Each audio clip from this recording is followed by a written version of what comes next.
Il y a 14 siècles, Dieu révéla son dernier livre divin, le Coran, à l'humanité. Le Coran servira de guide à l'humanité jusqu'au jour du jugement.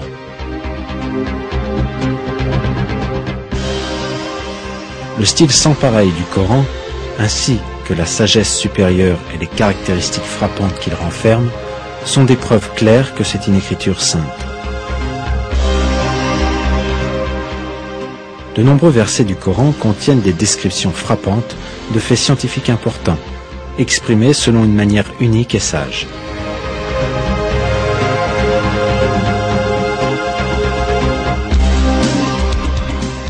Pourtant, il est impossible que ces faits scientifiques aient été connus à l'époque de la révélation du Coran, il y a 14 siècles, compte tenu du niveau de la science et de la technologie.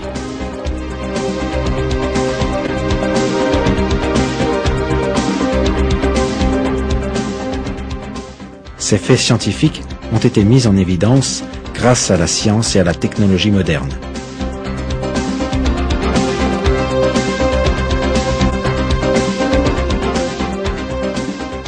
Cette caractéristique du Coran est un de ses nombreux miracles.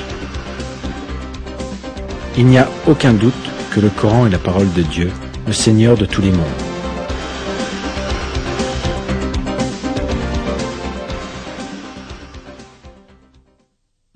Ce Coran n'est point là un récit fabriqué, c'est au contraire la confirmation de ce qui existait déjà avant lui, un exposé détaillé de toutes choses, un guide et une miséricorde pour des gens qui croient.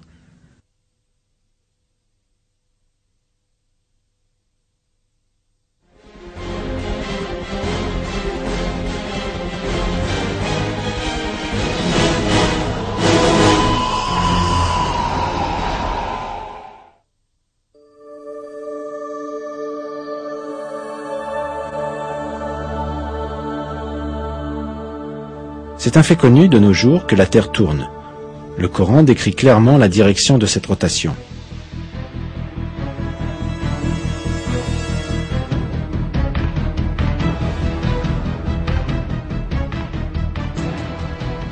Ces faits sont révélés en ces termes dans le Coran, lequel a été révélé au 7e siècle, époque à laquelle on pensait que la Terre était plate et qu'elle reposait sur le dos d'un bœuf.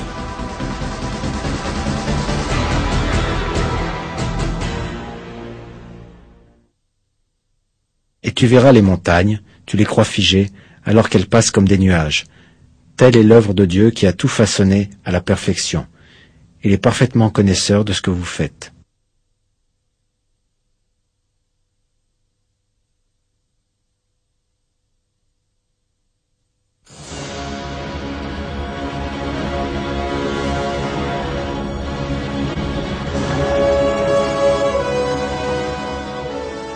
Le verset souligne comment les montagnes, et donc la terre elle-même, se déplacent de la même manière que les nuages.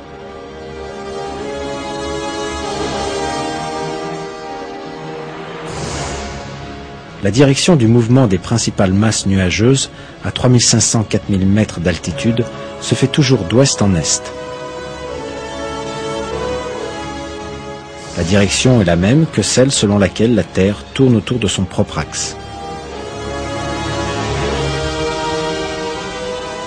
Par conséquent, il est miraculeusement révélé dans ce verset que la Terre se déplace d'ouest en est, la même direction suivie par les nuages.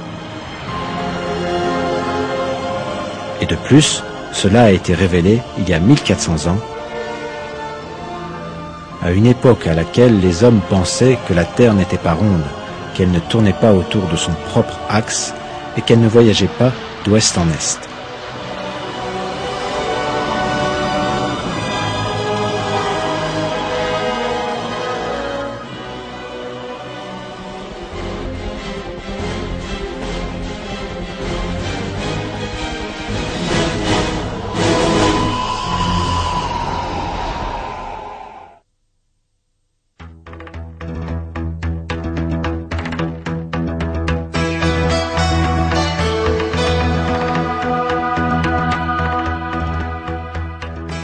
Depuis des centaines d'années, les hommes ont imaginé que le monde était plat.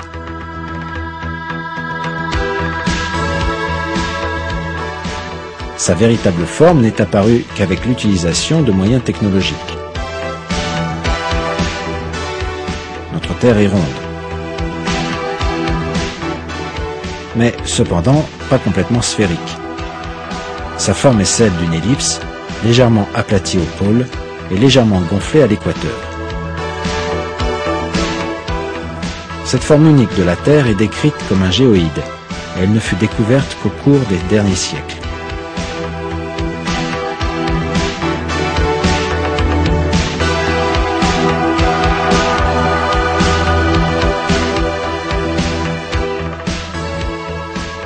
Mais cette forme particulière est clairement indiquée dans le Coran, révélé il y a 1400 ans. Le verset en question est le suivant.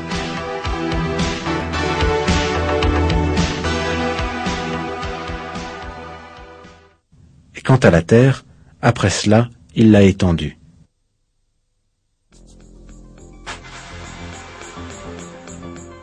Dans le verset ci-dessus, le mot daha est utilisé dans l'arabe original. Le choix de ce mot pour décrire la terre est particulièrement frappant. Car daha dérive du mot arabe dao. Le mot dao est utilisé pour décrire l'action d'ajuster ou de lisser quelque chose suivant une forme sphérique. Par exemple, les mots dérivés de cette racine sont aussi utilisés pour désigner l'endroit où une autruche dépose ses œufs, ainsi que l'œuf lui-même. En réalité, notre Terre ressemble fortement à un œuf d'autruche à la forme géoïde.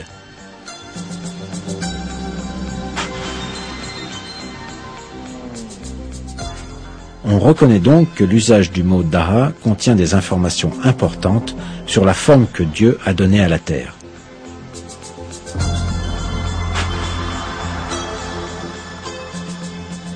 La manière dont l'attention est portée sur ces faits dans le Coran, à une époque, il y a 14 siècles, où le savoir des hommes concernant l'univers était très limité, est une preuve manifeste que le Coran est la parole de Dieu.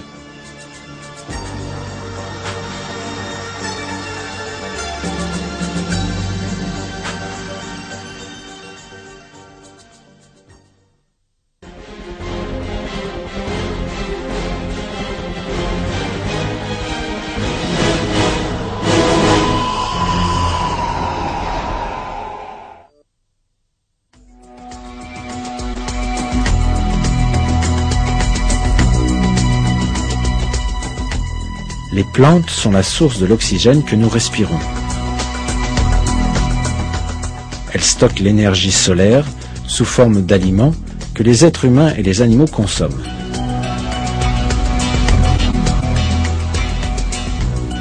Ce mécanisme est connu sous le nom de photosynthèse.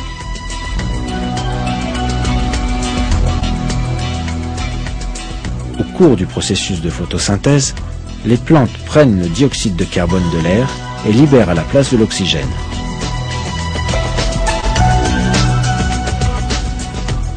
Elles ont besoin de la lumière du soleil pour accomplir cela.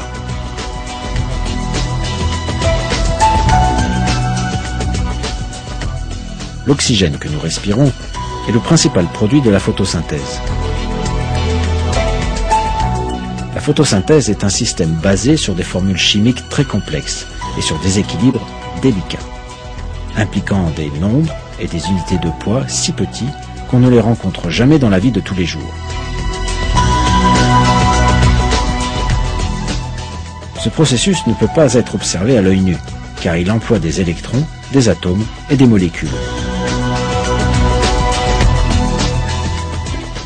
Depuis des millions d'années, les plantes produisent l'oxygène, les nutriments et l'énergie dont nous avons besoin au moyen de la photosynthèse, laquelle fut découverte dans les années 1700 et dont de nombreux mécanismes n'ont toujours pas été révélés. La productivité de la photosynthèse se mesure par le niveau d'oxygène produit.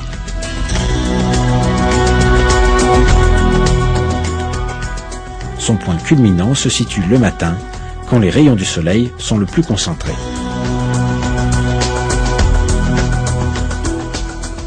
Ce fait important est indiqué en ces termes dans un verset du Coran.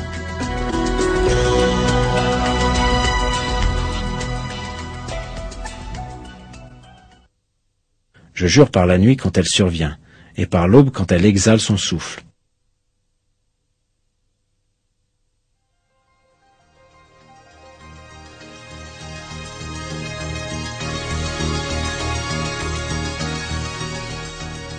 Le terme Ita Nafasa dans ces versets est une référence métaphorique à la respiration, à l'inhalation ou à la respiration profonde. L'expression « et par l'aube quand elle exhale son souffle » indique miraculeusement que la production d'oxygène, un composant essentiel de nos systèmes respiratoires, commence le matin.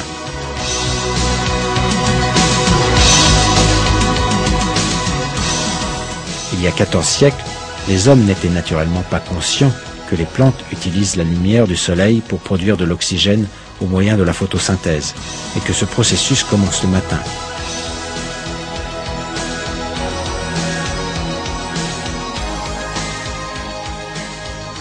Pourtant, notre Seigneur omniscient révèle cela dans le Coran, en utilisant un style judicieux.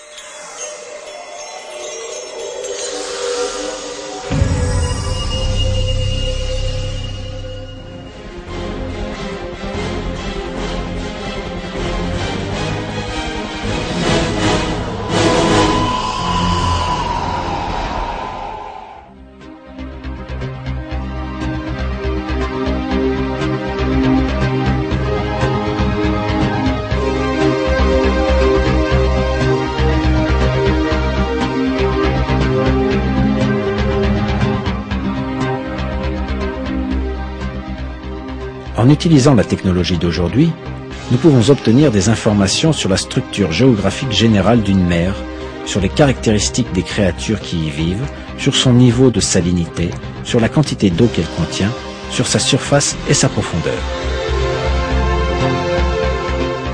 Les embarcations sous-marines avancées et divers appareils spécialisés jouent un rôle important dans la découverte de ces informations. En l'absence de ces embarcations, il est pratiquement impossible pour un être humain de descendre à plus de 70 mètres sous la mer. Par conséquent, les scientifiques n'ont pu obtenir des informations détaillées sur les mers que très récemment. Un verset du Coran concernant les mers indique: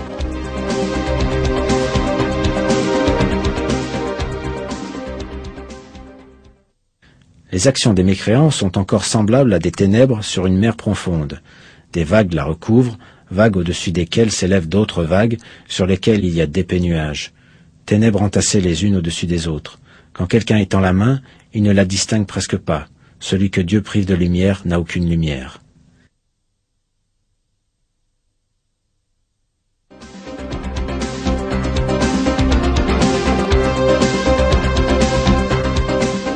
Une information sur laquelle notre attention est portée dans ce verset est le fait qu'en plus des vagues de surface, il existe un second type de vagues sous la mer. Il n'y a que récemment que les scientifiques ont découvert l'existence de ces vagues internes parmi les couches de l'eau de mer en profondeur à des densités différentes. Les vagues internes sont invisibles pour l'œil humain, bien qu'elles puissent être identifiées en étudiant les variations de température et de salinité à des profondeurs particulières. Il est quasiment impossible à un être humain, en l'absence des moyens technologiques et de l'équipement contemporain, d'avoir la moindre connaissance de ces mouvements de vagues sous la mer. Pourtant, dans le Coran, révélé il y a 1400 ans, Dieu Tout-Puissant parle de ces vagues internes dans les profondeurs des mers.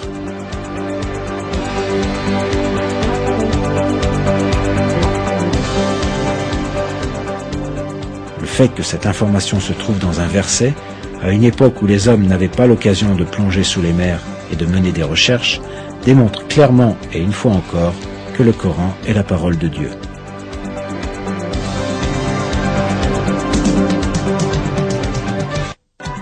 En prenant en compte la séquence indiquée dans le verset, il fait d'abord référence à l'obscurité des mers, puis à leurs vagues internes, puis à leurs vagues en surface, et enfin aux nuages au-dessus d'eux. le point nécessitant une attention spéciale est qu'il y a de l'obscurité au-dessous de tout ceci.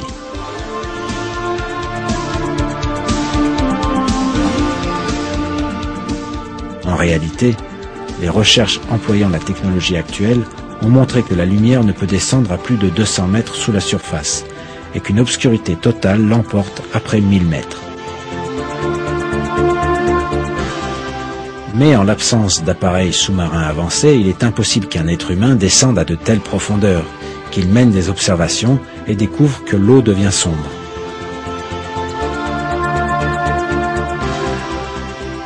Il y a toujours de la lumière à 70 mètres, la profondeur maximale à laquelle une personne peut descendre sans équipement ni appareil technologique. Il n'y a pas d'obscurité à cette profondeur.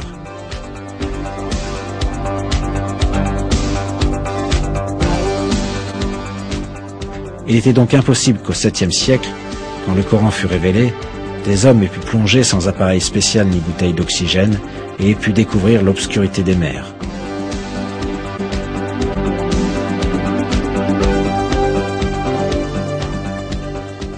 Le fait que l'obscurité des mers soit révélée dans le Coran est un autre de ces miracles scientifiques.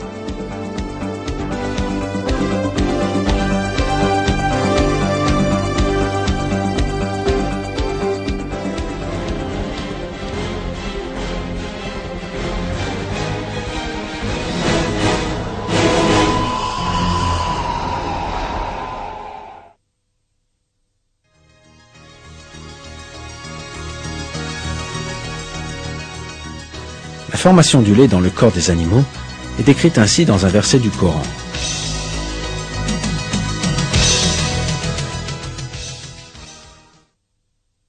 Il y a certes un enseignement pour vous dans les bestiaux. Nous vous abreuvons de ce qui est dans leur ventre, un produit extrait du mélange des excréments intestinaux et du sang, un lait pur délicieux pour les buveurs.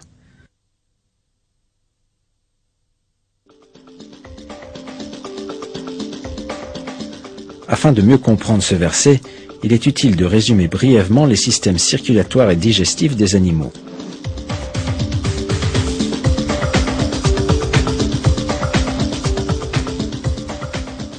La nourriture que les animaux mangent est digérée dans le système digestif en plusieurs étapes. Les substances digérées pénètrent dans le flux sanguin à travers la paroi intestinale. Les substances chimiques complexes qui entrent dans le flux sanguin à partir du système digestif sont distribuées aux différents organes du corps grâce au système circulatoire. Une partie de cette mixture est distribuée aux muscles et aux autres tissus corporels, et une autre atteint les glandes mammaires pour être transformée en lait.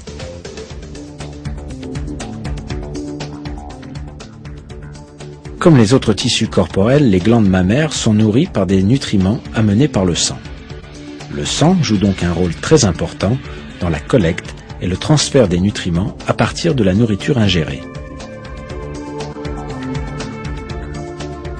Le lait est sécrété par les glandes mammaires à la suite de toutes ces étapes, et ainsi du lait parfaitement propre, blanc comme la neige et nutritif, est produit à partir du sang et des aliments à moitié digérés que les êtres humains ne peuvent pas consommer directement.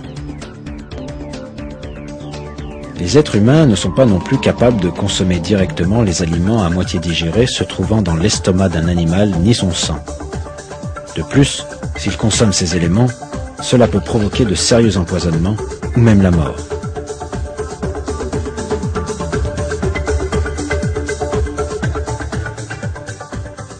Pourtant, grâce au système biologique extrêmement complexe qu'il a créé, Dieu nous accorde une boisson vivifiante, propre et nutritive à partir de ces fluides.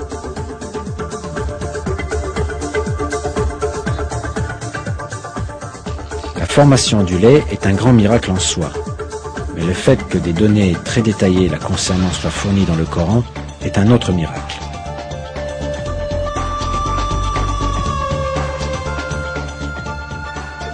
La description de la formation biologique du lait dans ce verset est totalement en accord avec les faits révélés par la science actuelle.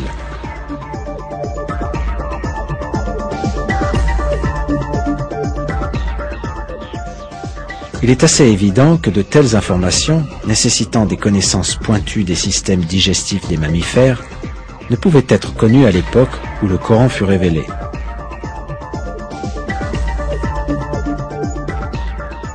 Cette information est une des preuves de l'omniscience de Dieu Tout-Puissant.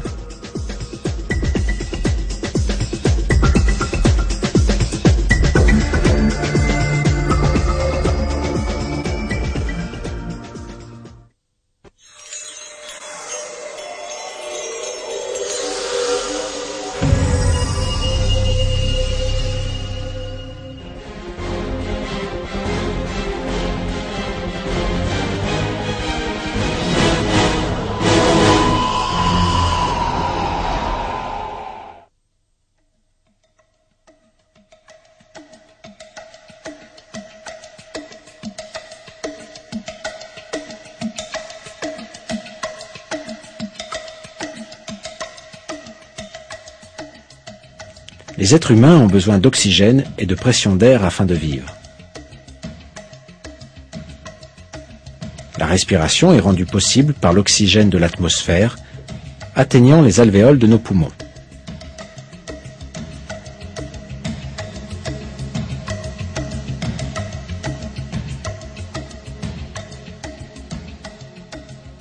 Quand l'altitude augmente, cependant, la pression atmosphérique diminue au fur et à mesure que l'atmosphère s'amincit.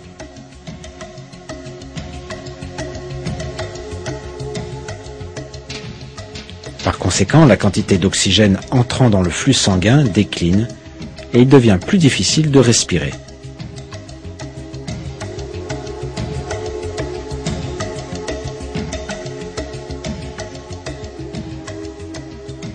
Quand les alvéoles se rétrécissent et se contractent, nous avons l'impression que nous ne pouvons plus respirer.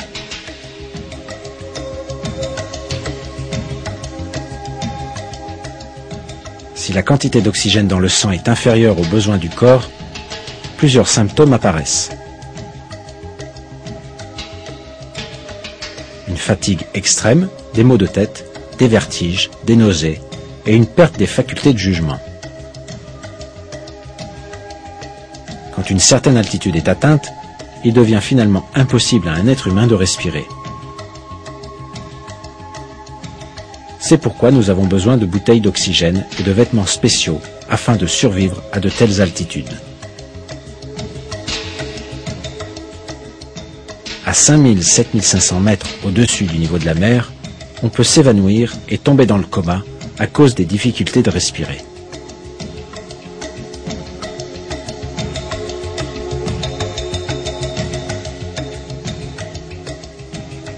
Cela explique la présence d'équipements à oxygène dans les avions.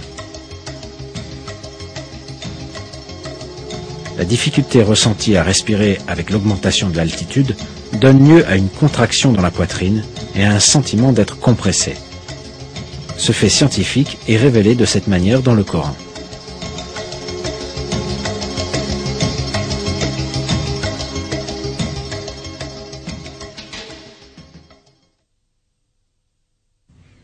Et puis, quiconque Dieu veut guider, il lui ouvre la poitrine à l'islam. Et quiconque il veut égarer, il rend sa poitrine étroite et gênée, comme s'il s'efforçait de monter au ciel.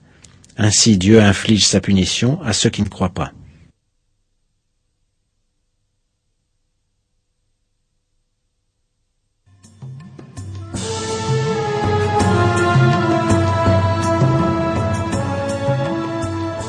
Les habitants de la péninsule arabe, dans les années 600, n'avaient bien sûr aucun moyen de voler dans les airs ou d'escalader des montagnes hautes de plusieurs milliers de mètres pour leur permettre d'expérimenter l'essoufflement indiqué dans le Coran.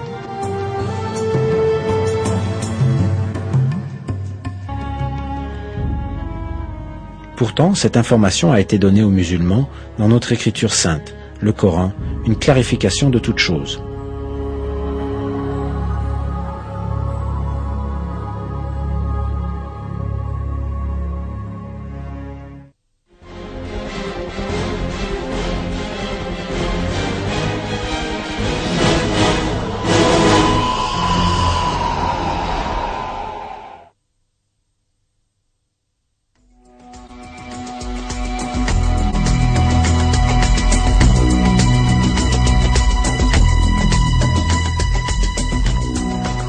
L'étoile Sirius est l'étoile la plus brillante dans le ciel nocturne.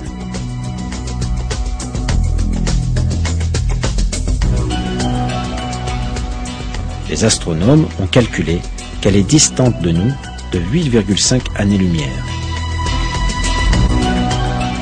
Ce n'est que très récemment, grâce aux télescopes modernes, qu'on a découvert que Sirius se déplace avec une autre étoile, plus petite qu'elle-même et invisible à l'œil nu.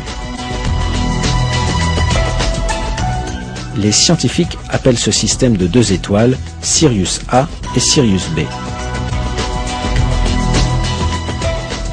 La plus grande des deux est Sirius A, qui est l'étoile la plus brillante qu'il est possible de voir à l'œil nu. Sa masse fait 3 fois celle du Soleil, et elle est 10 fois plus brillante que lui. Sirius B, d'un autre côté, est une naine blanche. On ne peut pas l'observer à l'œil nu. Elle possède approximativement la même masse que le Soleil, mais elle est beaucoup plus dense, puisque son diamètre ne fait que 4 fois celui de la Terre. Les étoiles dans le système Sirius se dirigent dans notre direction à des milliers de kilomètres à l'heure.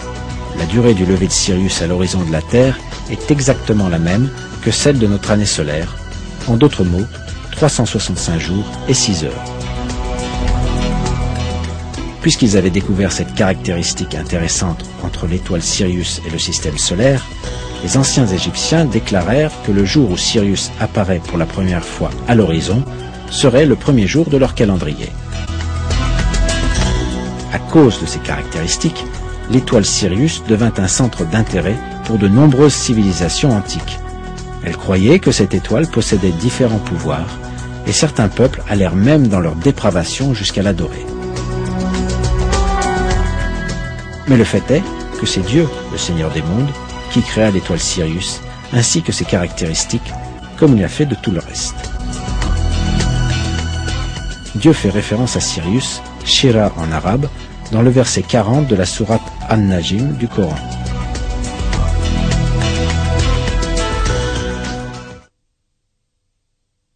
Et c'est lui qui est le Seigneur de Sirius.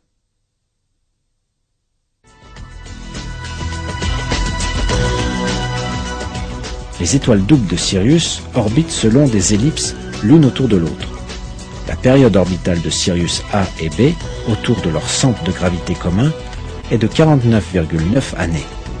Cette donnée scientifique est aujourd'hui acceptée d'un commun accord par les départements d'astronomie des universités d'Harvard, d'Ottawa et de Leicester.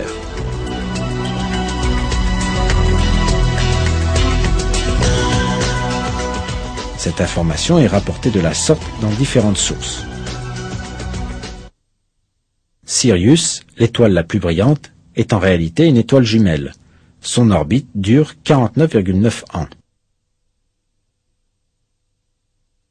On sait que les étoiles Sirius A et Sirius B orbitent l'une autour de l'autre en 49,9 ans.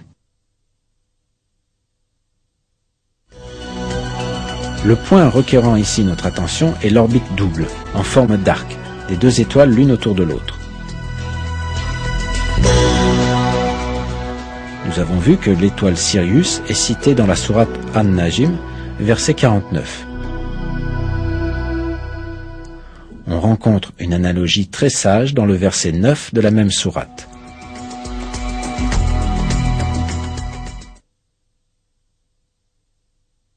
À une distance de 2 portées d'arc, ou moins encore.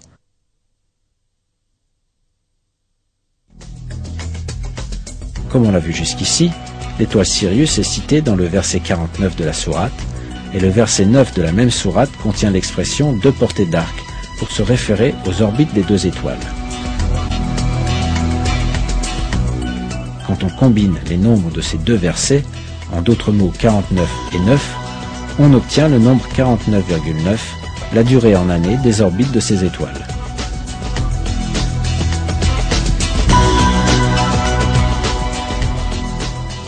Nous sommes face à un autre miracle mathématique du Coran.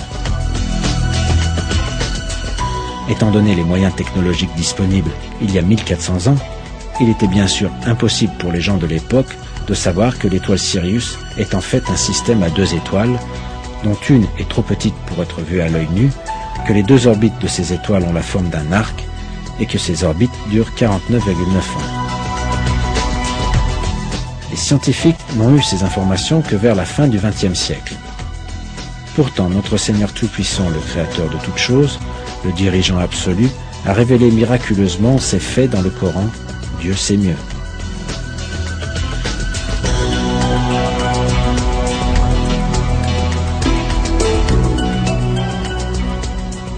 Ce fait scientifique que personne ne pouvait connaître à l'époque de la révélation du Coran prouve une fois encore que le Coran est la parole de Dieu Tout-Puissant.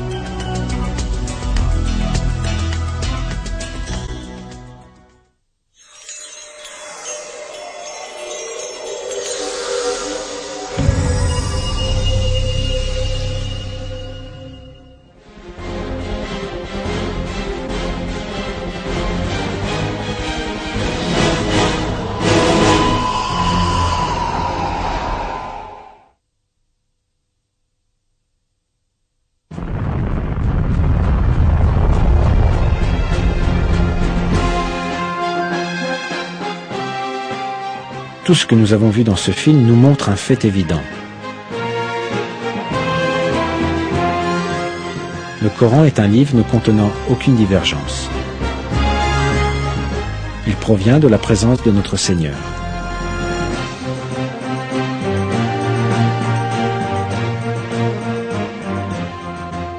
Les sujets mentionnés dans le Coran, les récits du passé ou du futur, et son ordre mathématique contiennent des faits que personne ne pouvait connaître à l'époque. Il était impossible que ces faits aient pu être découverts avec le niveau de science et de technologie de l'époque. Cela est bien sûr une preuve claire que le Coran ne peut pas être la parole d'un être humain.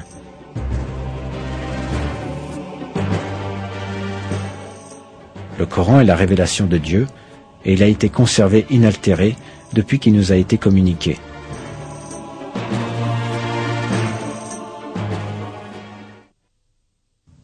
Dit, même si les hommes et les djinns s'unissaient pour produire quelque chose de semblable à ce Coran, ils ne sauraient produire rien de semblable, même s'ils se soutenaient les uns les autres.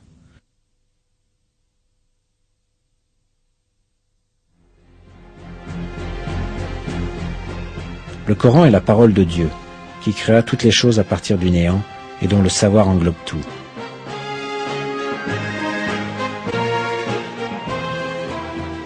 Notre devoir est de nous accrocher fermement à cette écriture divine révélée par Dieu et de l'adopter comme guide.